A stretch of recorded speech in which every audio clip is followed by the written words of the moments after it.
Imagine un fleuve immense, aux eaux furieuses, grondant comme un monstre. Sur la rive, un peuple épuisé, affamé, désespéré. Ils ont tout quitté, ils ont tout perdu, mais devant eux, un dernier obstacle les empêche d'atteindre la liberté. Et au milieu d'eux, une femme, une reine, une mère. Son nom, Hablapoku. Et ce jour-là, elle s'apprête à accomplir l'un des actes les plus déchirants de l'histoire. Pour comprendre ce moment tragique, il faut revenir au XVIIe siècle, au cœur du royaume Ashanti, dans l'actuel Ghana. À cette époque, les Ashanti forment une puissance redoutée, armée disciplinée, richesses abondantes, rois respectés.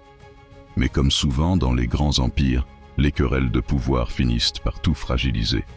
Des luttes de succession éclatent, des clans se déchirent et la guerre civile menace. C'est dans ce chaos qu'émerge Hablapoku, princesse Ashanti et descendante d'une lignée royale. Mais contrairement aux autres prétendants au trône, elle ne cherche pas seulement à dominer. Elle rêve d'un peuple uni et en paix. Face aux rivalités sanglantes, elle prend une décision qui va changer à jamais le destin de milliers de personnes. Partir, quitter le royaume Ashanti et emmener avec elle tous ceux qui refusent la guerre. Commence alors une marche longue et douloureuse. Hommes, femmes, enfants. Ils sont des centaines à suivre la reine. Ils traversent la brousse, affrontent la faim, les maladies, les bêtes sauvages. Chaque pas est une lutte, mais tous gardent confiance, car Hablapoku est là. Sa voix rassure, sa force inspire, et son courage donne l'espoir d'une nouvelle vie. Mais l'exil est impitoyable. Après des jours de marche, le peuple arrive au bord d'un obstacle colossal, un fleuve en furie, large, profond, indomptable. Les eaux rugissent, engloutissant tout ce qui ose s'y aventurer. Derrière eux, les ennemis approchent. Devant eux, la promesse d'une terre nouvelle. Mais sans traverser, tout est perdu. Les guerriers tentent des radeaux, balayés. Les chasseurs essaient d'abattre des arbres, brisés par le courant. L'impasse est totale. Alors, les prêtres et les devins consultent les esprits. Leur verdict tombe comme une malédiction. Le fleuve ne s'ouvrira qu'au prix du plus grand des sacrifices. Un silence de plomb s'abat sur la rive. Tous comprennent ce que cela signifie. Et c'est Hablapoku, la reine, la mère, qui porte ce fardeau. Sans une larme, mais le cœur brisé, elle prend son fils unique, son sang, son héritier, l'enfant qu'elle aime plus que tout. Dans un dernier geste de courage et d'amour, elle le tend vers le fleuve.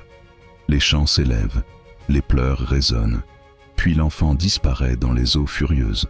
Le sacrifice est accompli, et soudain, le miracle.